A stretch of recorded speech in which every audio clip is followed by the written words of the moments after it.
Alors, je suis face à vous aujourd'hui, et pas seulement vous, j'ai mes deux community managers en face de moi, Ambre et Agathe, et je peux vous garantir qu'elles m'ont soumis à la question, grâce à l'intérêt que vous avez apporté à leur fac et à l'élaboration de cette fac, ce dont je vous remercie infiniment, et là, on va enfin vous répondre. Alors, si vous le voulez bien, on y va, c'est parti!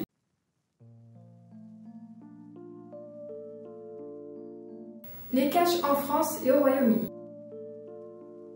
Les solutions aux énigmes de départ permettent-elles à elles seules de trouver les deux caches? Alors oui, bien sûr qu'elles permettent de trouver les deux caches, autrement ce serait compliqué.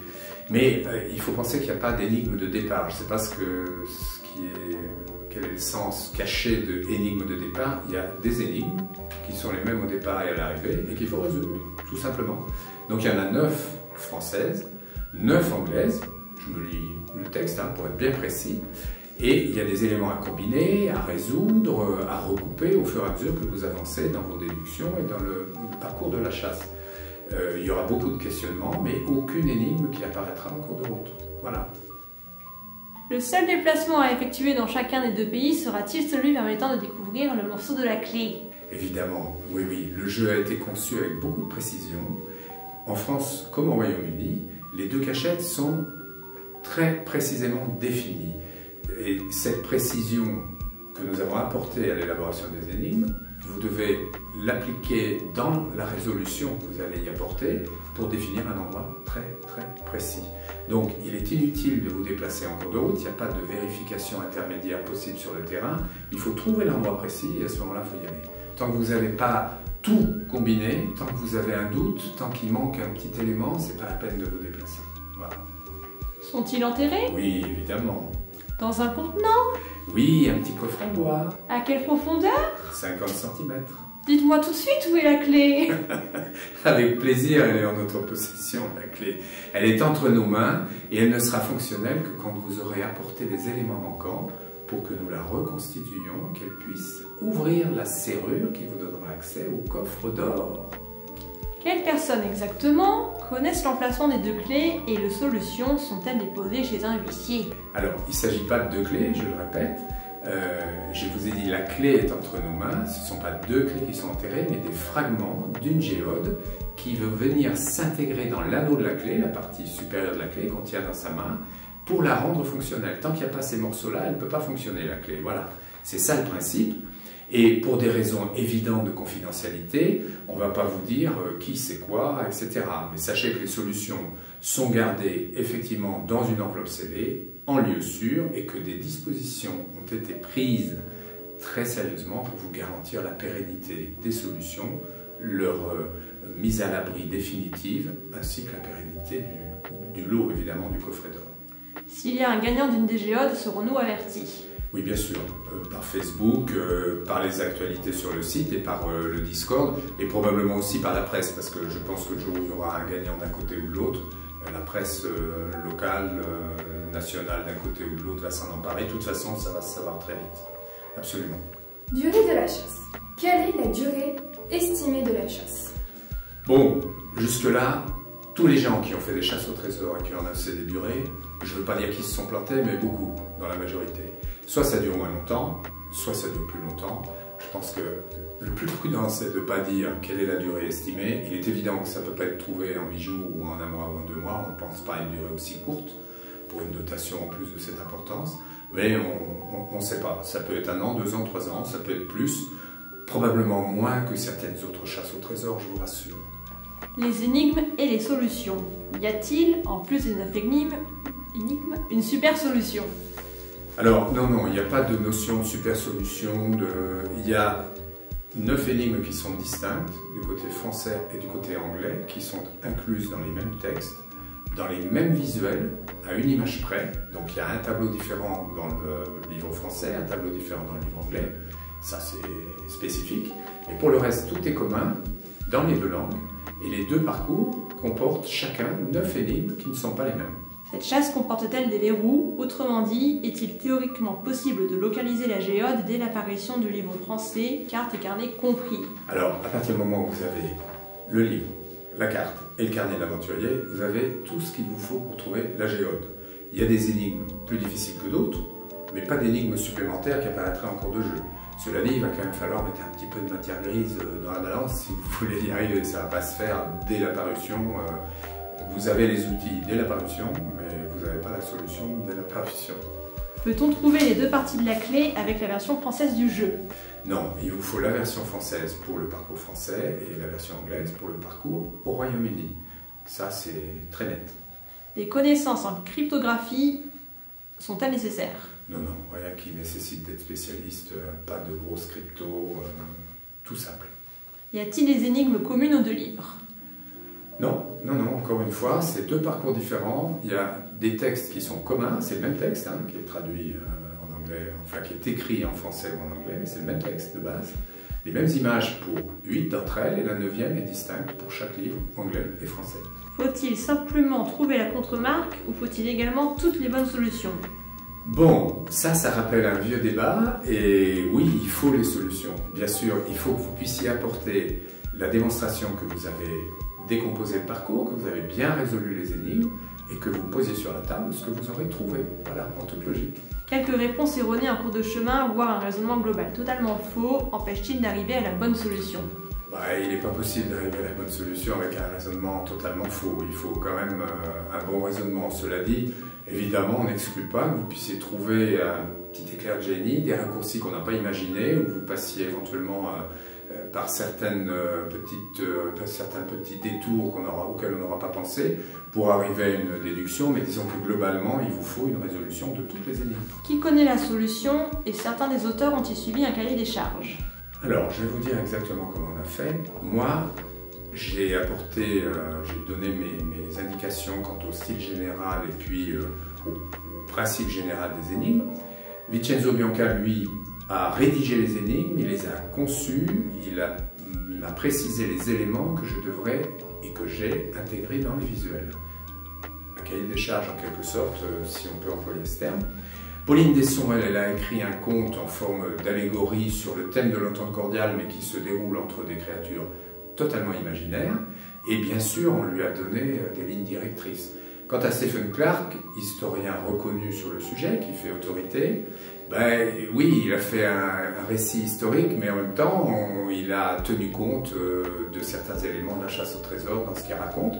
Et donc, il sera intéressant, effectivement, de bien étudier aussi son texte. Le coût du jeu et l'abonnement. Quel est le coût exact minimum pour participer à cette chasse? Là, je suis obligé de lire parce que, question d'argent, je ne peux pas improviser. Alors, le coût minimum pour participer à la chasse, il est de 47,80 €. Ce qui veut dire 24,90 € pour le livre, 17,95 € pour la carte et 4,95 € pour le carnet de l'aventurier. Pour la version anglaise, le coût est identique à la version française. Pour trouver la cache en France, il faut donc le livre dans sa version française, la carte et le carnet de l'aventurier, version française, et version anglaise, il faut les trois en version anglaise. Voilà. Où peut-on trouver les livres, les cartes et les carnets? Alors, les livres dans les deux versions sont avant tout des livres de bibliothèque, c'est-à-dire qu'on parle d'un trésor qui est quand même exceptionnel. Moi, je peux vous dire, je l'ai vu, il est magnifique, ce coffret d'or, et pensez qu'il a disparu depuis plus d'un siècle. Personne ne l'a jamais vu, ou presque, puisque quand le président Loubet l'a reçu, il l'a emporté chez lui et il ne l'a plus jamais ressorti. Ses héritiers l'ont revendu il y a quelques années à la personne à laquelle je l'ai racheté, donc c'est un objet totalement inconnu. Donc le livre qui en parle présente ce coffret, c'est donc un ouvrage de bibliothèque. Il évoque également les anecdotes de Stephen Clark qui sont très intéressantes au niveau historique, où on s'aperçoit que l'entente cordiale repose, c'est tout à fait incroyable quand on ne connaît pas bien l'histoire, mais repose fondamentalement sur la volonté d'Édouard VII et d'Émile Loubet, donc deux hommes qui ont topé, pour ainsi dire, pour conclure cette entente cordiale, et le coffret était là pour conforter cette décision entre eux et la concrétiser. Donc c'est d'abord un livre de bibliothèque. Après, il est vendu dans tous les réseaux habituels, librairie, grande surface, etc. Et tout ce qui n'est plus dépendant du livre lui-même, donc la chasse au trésor, la carte au carnet de l'aventurier, c'est sur le site. On trouve aussi le livre sur le site, mais la carte et le carnet d'aventurier uniquement sur le site, c'est pas en librairie. Quelle est l'utilité de l'inscription sur le site, du carnet et de l'abonnement? Alors, l'inscription sur le site vous permet en premier lieu d'obtenir un numéro de participant pour éviter des tricheries, des choses qui seraient dommageables pour les uns ou les autres. Vous avez un numéro de participant, vous êtes identifié, donc si vous gagnez, si vous découvrez d'un côté ou de l'autre de la Manche ce qui a été enterré, vous êtes assuré que vous ne pouvez pas être spolié par quelqu'un qui serait un participant pirate ou fantôme à la chasse. Le carnet d'aventurier, c'est un kit téléchargeable que vous chargez une seule fois. Il est utile pour les éléments qu'il va vous fournir, qui vont être utilisés tout le long du jeu, et il vous donne également droit à 1 mois d'accès aux questions et réponses pour vous faciliter le démarrage, pour éventuellement vous permettre de préciser certaines choses sur lesquelles vous auriez des doutes. Évidemment, on ne va pas vous donner des réponses aux énigmes, mais vous donner éventuellement des réponses à des questions légitimes que vous pouvez vous poser. Alors après, l'abonnement qui vous permet de prolonger ça, qui vous permet de poser vos questions, d'obtenir nos réponses, celui-là, au-delà du premier mois, il n'est pas du tout indispensable. Il y en a qui auront besoin de le faire, qui ont besoin d'être rassurés, qui vont être inquiets, qui vont mal dormir, etc., ce que vous pouvez imaginer. Et puis il y en a d'autres qui vont dire non, moi j'ai pas besoin de poser des questions, ni d'avoir des réponses. Voilà, donc c'est libre. À quoi servent les questions-réponses accessibles par abonnement, si elles n'aident pas à résoudre les énigmes? Ou au contraire, si les réponses aident à résoudre les énigmes, n'est-ce pas contraire au principe d'égalité entre tous les chercheurs d'une chasse au trésor, le pay to win? Alors, il y a eu une époque où ce genre d'échange se faisait par Minitel, avant que Internet ne soit là où il est aujourd'hui, comme par exemple pour la chute d'or. Donc, certains, encore aujourd'hui, pensent que c'était utile et vont se pencher sur les fameux madis de la chute d'or. Bon, je fais quand même un parallèle évidemment avec la chute d'or. D'autres considèrent que c'est absolument inutile et que ça n'apporte rien. C'est exactement la même chose dans le cas présent. Il y en a qui vont avoir besoin de se rassurer ou bien de conforter certaines de leurs idées concernant, je ne sais pas, leur manière de naviguer dans le bouquin ou quoi que ce soit. Et là, évidemment, on peut leur répondre. Puis d'autres, encore une fois, vont dire bah non, moi ça m'est égal. Quant à la notion du pay to win, de payer pour gagner, il n'en est évidemment pas question. On va pas, c'est pas parce que vous allez vous inscrire qu'on va vous répondre, qu'on va vous donner des éléments de solution, des indices supplémentaires ou quoi que ce soit clair dès le départ. C'est absolument pas le but.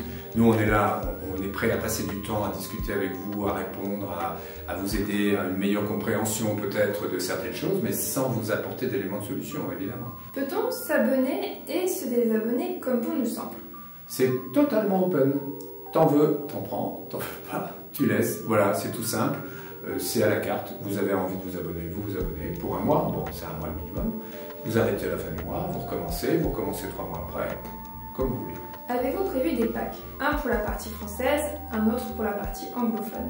Alors, on n'a pas prévu de pack français ou de pack anglais, toujours pour la même raison que le bouquin est en librairie et la carte et le carnet de l'aventurier uniquement sur le site, donc il n'y a pas de pack de cette façon. En revanche, concernant le pack qui est prévu, il sera franco-anglais, c'est-à-dire que livre anglais, livre français, carte Royaume-Uni, carte de France et les 2 carnets de l'aventurier dans les 2 versions. Et ça, je pense qu'on mettra en vente après le démarrage du jeu. De façon, on verra bien à ce moment-là qui peut être intéressé, la demande qui pourrait y en avoir, parce qu'il n'est pas du tout évident que tout le monde voudra avoir les 2 versions. La date de parution du livre anglais sera-t-elle la même que celle du livre français? Absolument, le 8 avril 1904, comme vous le savez, enfin moi je ne le sais pas depuis très longtemps, mais maintenant je le sais, c'est la date de signature des accords de l'entente cordiale entre la France et l'Angleterre. Donc 8 avril 2021, démarrage du jeu. Voilà, date anniversaire, les journalistes sont ravis de ça, ils vont faire des beaux articles, ils ont plein de choses à dire sur le sujet, ils n'ont plus jamais pensé à l'entente cordiale depuis longtemps, mais là ils vont y penser, tout le monde va en entendre parler et c'est une très bonne chose. Les decks de plumes collector sont-ils nécessaires pour résoudre une ou des énigmes? Alors, les plumes collector ne sont pas indispensables, elles sont là en goodies si vous avez envie de les avoir. Elles sont très belles d'ailleurs, c'est des plumes qui sont réalisées en gravure chimique, très fines, très précises. Cela dit, elles peuvent avoir un rôle dans le jeu, mais vous n'êtes pas obligé de les acheter. Avec le kit de l'aventurier, vous aurez tout ce qui vous est nécessaire. Le coffret d'or de l'entente cordiale. L'inventeur pourrait-il être une seule et même personne s'il maîtrise les langues de Molière et de Shakespeare, ou faudra-t-il obligatoirement une nouvelle entente cordiale? Ben évidemment, ça fait. Même moi, ça me ferait rêver d'avoir de trouver à moi tout seul des deux côtés. C'est évident, c'est possible. C'est possible. Il faut peut-être pas parler fluently English, mais il faut déjà avoir une bonne connaissance de l'anglais, une bonne pratique. Et c'est tout à fait imaginable qu'un cerveau très affûté puisse trouver les deux. Cela dit, plus probablement, il risque d'y avoir un gagnant anglais, un gagnant français, enfin anglophone, anglais pas forcément d'ailleurs, mais anglophone, ou alors peut-être une équipe composée de joueurs anglophones et francophones, tout est imaginable. Une seule personne, il va falloir s'accrocher, mais oui, c'est possible. Un joueur peut-il finir le jeu avec uniquement le livre? Si cela arrive, sera-t-il disqualifié parce qu'il n'avait pas acheté la carte? Alors là, c'est une réponse précise, je vais vous la lire quand même. Pour garantir à tous les joueurs la probité du jeu, il existe un règlement avec des conditions de participation dont tous les participants devront prendre connaissance au moment de leur inscription sur le site du Trésor de l'Entente cordiale. C'est le moment où vous allez souscrire le carnet de l'aventurier, vous vous inscrivez, vous vous enregistrez, et là vous serez obligé de lire le règlement, de le connaître au moins une fois.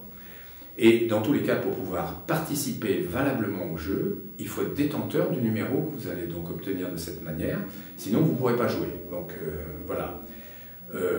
On ne peut donc pas se dispenser ni de la carte ni du carnet de l'aventurier, et il nous paraît pas possible de gagner sans la carte. Moi je dis qu'on ne peut pas se dispenser de la carte, à la limite, le carnet de l'aventurier est indispensable. Vous pouvez ne pas acheter la carte. Mais ça paraît difficile de se passer complètement de la carte. Évidemment, on y a mis des choses dans la carte, sinon on n'aurait pas pris le soin de la faire imprimer par des gens comme les imprimeurs qui font les cartes Michelin. On a fait un travail extrêmement précis. Vincenzo Bianca et son équipe ont fait quelque chose de superbe.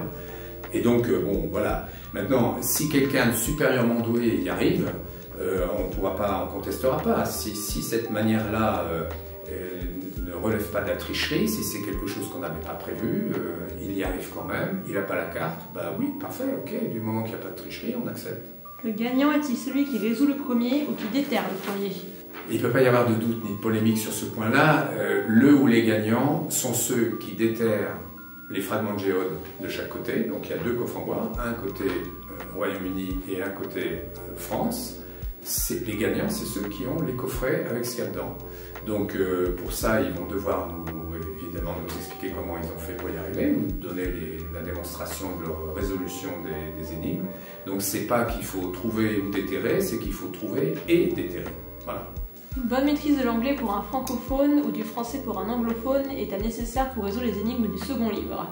Non, français ou anglais, que ce soit un anglais qui veut jouer sur la partie française ou un français qui veut jouer sur la partie anglaise, il faut maîtriser évidemment la langue. Il faut quand même, si vous êtes à regarder chaque mot, ça va être un peu difficile. Il faut être capable d'assimiler les phrases, de se les mettre en tête, et puis voilà. Il faut maîtriser un peu la langue, mais il n'est pas indispensable de parler couramment. Comment a été évalué le trésor? Alors, il y a une expertise qui a été faite en janvier 2015 par un expert qui est Jean-Pierre Guilhem. Alors c'est un expert qui est assez âgé, qui est un des fondateurs de la Chambre nationale des experts, etc.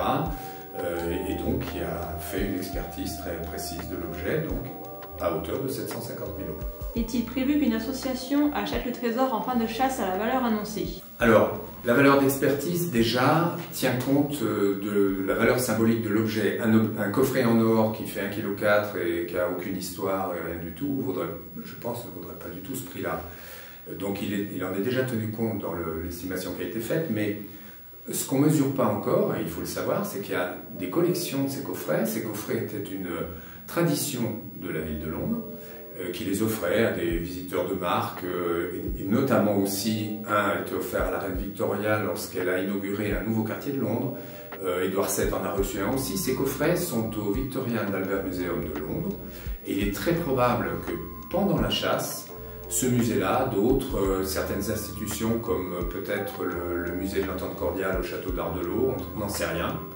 Personne ne nous en a pour l'instant rien dit, mais il est probable que certaines institutions vont s'y intéresser et que des offres d'achat vont apparaître.